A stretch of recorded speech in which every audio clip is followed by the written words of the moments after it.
घर की औरत पार्ट 3। मीना का घर ठीक से ही चल रहा था। मतलब अब सास और बहू दोनों कमा रही थी, खुद की जिंदगी जी रही थी, मिलजुल कर रह रही थी। लेकिन कहते हैं ना, दुख के दिन नहीं टिके तो सुख के दिन कैसे। अरे मंगलू, कहाँ है? कितने दिनों से गांव नहीं आया माँ की खोज खबर लेने। तभी मीना आ जाती है। अरे दादी साहब, कैसे आना हुआ? बताया नहीं हम स्टेशन आ जाते। ये बोलते हुए मीना अपनी दादी सास के पैर छूने के लिए झुकती है कि दादी सास जोर की लात मारती है। बड़ी आई, कैसे आना हुआ? मेरे पति का मकान है ये।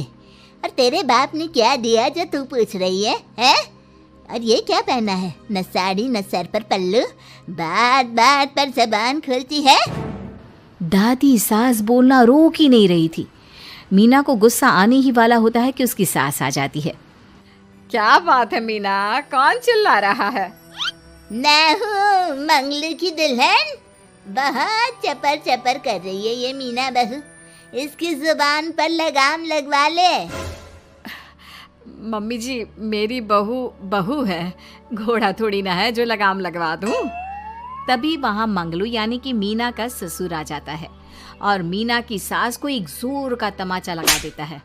वाह, जुम्मा 2 दिन हुए नहीं कमाना शुरू किए, मेरी माँ के सामने होशियार बन रही है। मैंने बुलाया है माँ को, ये रहेंगी तो कम से कम इस घर की औरतें औकात में रहेगी। अरे जब से कमा रही है सर पर चढ़कर नाच रही है। चिंता न कर मंगलू, मैं आ गई हूँ ना। दोनों को लाइन में लगा कर रखूंगी। दोनों बहू ने मेरे मंगलू की जिंदगी खराब कर रखी है। तभी वहां पोता यानी कि मीना का पति आ जाता है। पोता जो कि दादी का दीवाना था। दादी मुझे क्यों नहीं बताया कि आप आने वाले हैं? मैं गांव आ जाता कार लेकर आपको लेने। अरे तू तो जानता ही है, कार में बैठ नहीं पाती। पता नहीं, बहुत दिनों से लग रहा था कि तू और मंगलू परेशान है। आज मन नहीं माना तो आ ही गई मैं। देख, यहाँ आकर पता लग रहा है। क्या पता लग रहा है दादी? यहाँ तो सब ठीक है, किसी को कोई परेशानी नहीं है। क्यों माँ, क्यों मीना, क्या हो गया? इन दोनों को क्यों परेशानी होगी? इन लोगों ने तो परेशान करके रखा है। माँ और मीना के बारे में कैसी बात कर रहे हैं पापा? क्या हो जाता है आपको रह रहकर? तू तो खाना बना बना कर बेशर्म हो गया है, लेकिन मैं नहीं।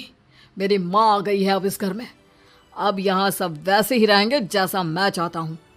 देख मंगलू, तेरी बहू काम करती है तो मुझे कोई लेना देना नहीं है, लेकिन मेरी बहू कोई दर्जी का काम नहीं करेगी। साफ साफ बोल रही हैं।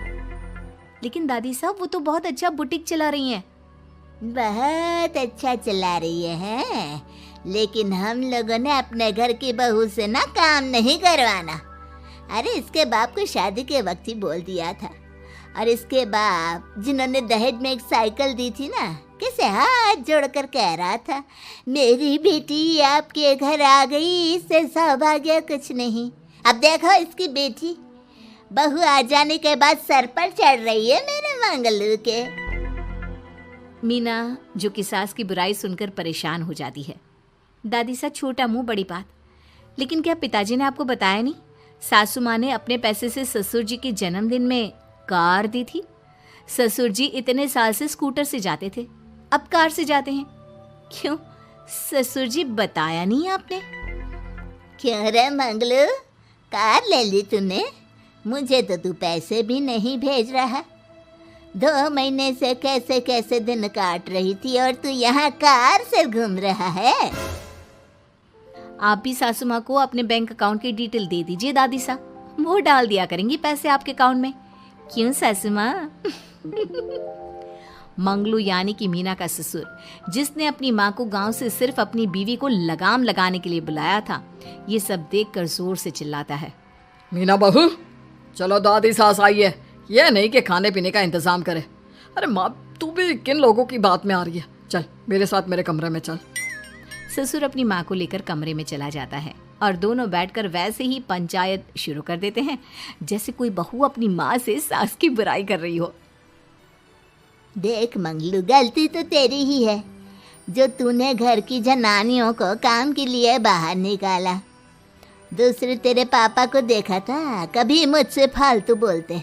अरे मरते दम तक तेरा बाप मेरी मुट्ठी में रहा है, यही सिखाया था मैंने तुझे। क्या बोलूं माँ, जब से ये मीना बहू घर आई है ना, इसने घर का सारा इतिहास भूगोल बदल कर रख दिया है।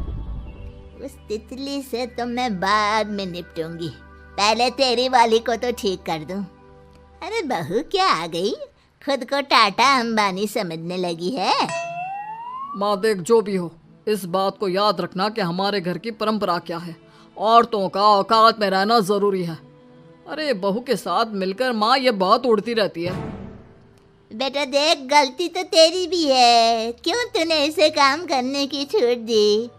मारना भी कम कर दिया है तूने इसे, वरना पहले आती थी तो बहू का कोई ना कोई हिस्सा सूजा हुआ या काला ही दिखता था। देखकर तसल्ली मिलती थी कि तूने कंट्रोल कर रखा है। इस बार तो काला और सूजा छोड़, अच्छी खासी चमकती दिख रही है ये। अब क्या बताऊं माँ, गलती तो हो गई है। हाँ, वो कार देखकर पिघल गया होगा ना तू। अरे बेटा, औरतों को मुट्ठी में रखा कर। शान की साइकिल ज्यादा अच्छी कुत्ता बनकर कार चलाने से, समझा। मीना का ससुर अपनी माँ की बात को सुन रहा था। बस माँ, जो गलती हो गई मिट्टी डाल उस पर। अब बस तू ना घर पहले जैसा करके जाना। ये सब ना बहू का किया धरा है, समझी। मतलब बहू को ठीक करना है तो बहू की बहू को लगाम लगाना होगा, ठीक है। दोनों माँ बेटा बातें करके सो जाते हैं। सोने के बाद अगली सुबह मंगलू की बीवी यानी कि मीना की सास, माँ जी उठिए, ये लीजिए गर्म पानी और ये दादुन। चलिए तो याद रहा तुझे, वरना मैंने तो सोचा था कि बहू के चक्कर में पागल ही हो गई होगी बिल्कुल। अरे बहू के चक्कर में पागल होने का क्या मतलब होता है माँ जी। उसने मुझे मेरे पैरों पर खड़ा होना सिखाया है। मैं तो कहती हूँ उसके जैसी मेरी बेटी होती ना तो शायद मैं बहुत पहले जीवन का मतलब समझ चुकी होती। तो दादी सास को समझ में आ जाता है कि सारा मामला मीना पर जाकर ही ठीक होगा। वो सोच लेती है कि अपनी बहू को छोड़कर पहले मीना को सही करना है। फिर अगले रोज, अरे मेरे पोते के पास तो मेरे पास बैठने का वक्त भी नहीं है? अरे कैसी बात करती है दादी, तेरे लिए तो मैं नौकरी भी छोड़ दूं। नौकरी नहीं, तू ना बीवी छोड़ दे, खुश हो जाऊंगी मैं। नीरज हैरान हो जाता है कि उसने तो मजाक किया था। दादी ये क्या बोल रही है? कैसी बात कर रही हो दादी, मीना ने तो सारा घर संभाला हुआ है। पहले तो घर गिरा जा रहा था ना। तेरी मीना के आने के पहले ना घर में चूल्हा जल रहा था, ना कोई रोटी खा रहा था। क्यों? नीरज को दादी बीवी के खिलाफ खूब कान भरती है। तू सही कह रही है दादी, औरत पैर की जूती और हाथ की मुट्ठी में ही ठीक लगती है। मीना ने ना सिर्फ घर का माहौल बिगाड़ा, माँ को भी पिताजी की इज्जत करनी छुड़वा दी। अब ठीक बोल रहे हो, घर को बिगाड़ने की मेन जिम्मेदार तो मीना ही है दादी। अभी उसे ठीक किए देता हूँ। तभी वहाँ पिता भी आ जाता है। देख बेटा, तो रोटी कम खाना मंजूर, लेकिन इन औरतों के आगे झुकना मंजूर नहीं। तेरी दादी ने घर की परंपरा बनाकर रखी, मजाल कि मेरा बाप मेरी माँ के सामने कुछ कह लेता। पर पापा, एक बात पूछनी थी। रहने बेटा, तू ना कंफ्यूज है जीवन में, तू ना कंट्रोल कर पाएगा अपनी जनाने को।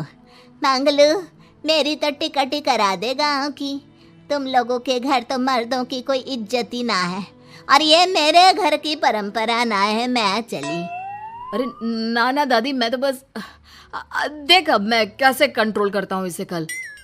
फिर अगले रोज मीना ऑफिस के लिए तैयार हो रही थी कि देख मीना, आज मेरे दफ्तर से कुछ लोग खाने के लिए आ रहे हैं, तो शाम के खाने में। लेकिन आज तो मेरी मीटिंग है, फिर घर आने में मुझे देर हो जाएगी। तो मैं क्या करूं? बोला ना शाम को खाना बनाना है तो बनाना है, समझी।